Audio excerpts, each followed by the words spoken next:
सारस और केकड़ा। एक दफा का जिक्र है। तालाब की एक जानिब सारस रहता था।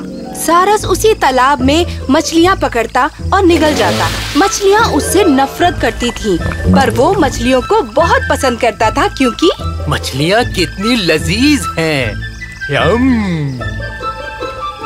सारस अपनी ग़िज़ा का पेट भर के लुत्फ उठाता। उसे शिकार करके ग़िज़ा हासिल करने में खूब मजा आता। ये क्या हो रहा है मुझे? सारस दिन ब दिन ज़ईफ और कमजोर होता जा रहा था। उसमें अब पहले जैसी तवानाई नहीं रही। उसकी उड़ान भी धीमी हो चुकी थी।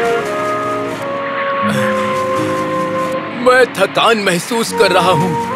और जैसे ही वो मछली के शिकार का रुख करता, उसके सुस्त नक्ल व हरकत से ज्यादातर मछलियाँ फरार हो जाती। ओह, मेरी जोड़ें बेहद दर्द कर रही हैं। वहाँ मत जाओ, सारस तुम्हें खा जाएगा।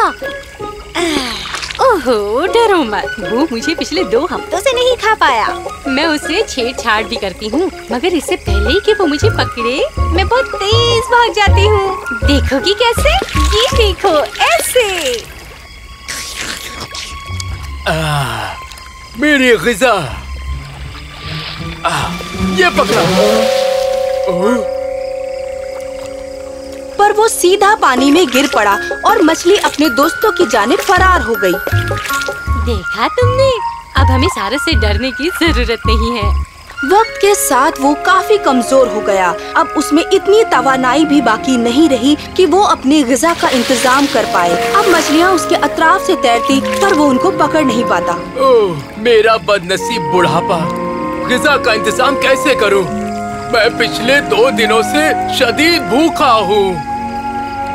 एक दिन उसे शिद्दत की भूख लगी। उसने काफी दिनों से कुछ नहीं खाया था। उसकी भूख मिटाने बिना किसी मुशक्कत और मुसीबत के उसने एक तरकीब निकाली। ओह, मैं जानता हूँ कि मुझे क्या करना चाहिए। सोची हुई तरकीब पर अमल करने के लिए तालाब की एक जानिब वो उदास चेहरा बनाकर बैठ गया, बिना शिकार करने की नीयत से। तब मछलियाँ, मेंढक और केकड़े सोच में पड़ गए कि सारस अपनी ग़िज़ाओं को क्यों नहीं पकड़ रहा है। ओह, वो बहुत उदास है। शायद उसे भूख लगी है। क्या वो मर जाएगा? एक बड़ा सा केकड़ा सारस को उदास देखकर उसकी जानिब गया। सलाम बुजुर्ग दोस्त, क्या माजरा है? तुम इतने उदास क्यों हो? ओह एलिस, इस तालाब के मुताल्लिक एक बुरी खबर है मेरे दोस्त। बुरी खबर? क्या है बोलो? नहीं, मुझ में बताने की हिम्मत नहीं है मेरे दोस्त। बताओ ना, आखिर माजरा क्या है? जानना जरूरी है। मैं भी तो यहाँ रहता हूँ। ठीक है, अगर तुम कहते हो तो मैं परेशान हूँ क्योंकि ये तालाब बहुत जल्द मछलियों से महरूम हो जाएगा, जो मेरी ग़िज़ा का जरिया हुआ करती है। क्या? मछलियों से महरूम? और कैसे और क्यों? मैंने सुना है कि कुछ लोग इस तालाब को मिट्टी से भर देंगे और इस पर काश्तकारी करेंगे। ओह मेरी खुदाया, ये तो बहुत बुरी खबर है। मुझे दूसरों को बताना होगा। ये तो सच में बहुत बुरी खबर है। हमें इसके बारे में कुछ सोचना पड़ेगा। अब हम क्या करने वाले हैं? कुछ करना पड़ेगा। सारी मखलूक परेशान हो गई सारस की बात सुनकर। ओह मेरे खुदा, आखिर अब हम क्या करें? तुम मिट्टी में भी रह सकते हो, मगर हम मछलियाँ, हम तो मर जाएंगी। चारों तरफ मेरी अफवाह फैल गई। हालात को अपने मुताबिक करने के बाद सारस ने कहा, परेशान मत हो, एक तरीका है मेरे पास। सच में? बेशक, मुझे एक तालाब पता है जो यहाँ से थोड़ी ही दूर है, जहाँ सब के सब हिफाजत से रह सकते हैं। मंजूर हो तो हिजरत करवा दूंगा, बस कुछ ही दिनों में, दूसरे तालाब में, जहाँ सब महफूज रह सकते हैं। हाँ, खुदा के लिए हमारी मदद करो। हमारी मदद करो। हम मुंतजिर हैं।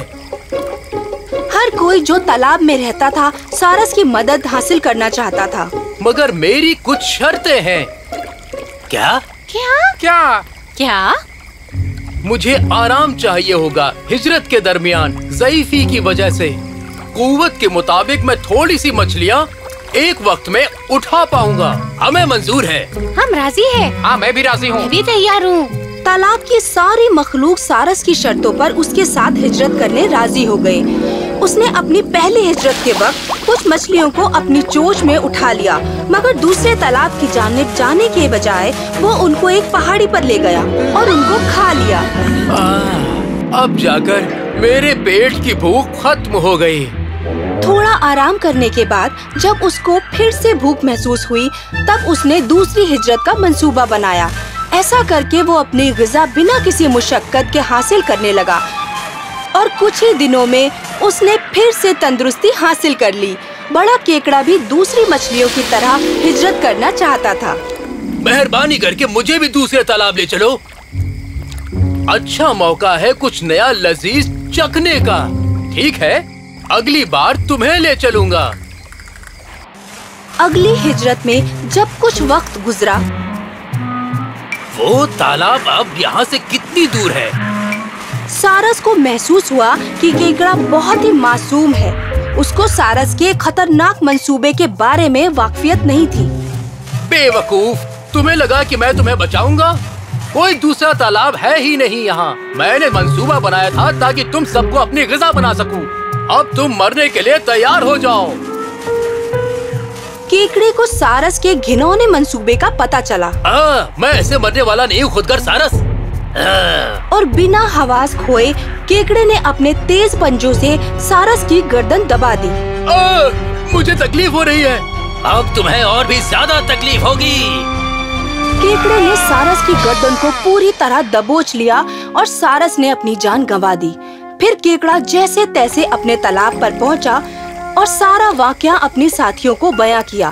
सारे बचे साथियों ने केकड़े की हौसला अफजाई की और उसका शुक्रिया अदा किया। ओह केकड़े, तुम कितने ज़हीन हो। लेकिन उसने अपनी जान गंवा दी अपने लालच की वजह से, मेरी जहानत की वजह से नहीं।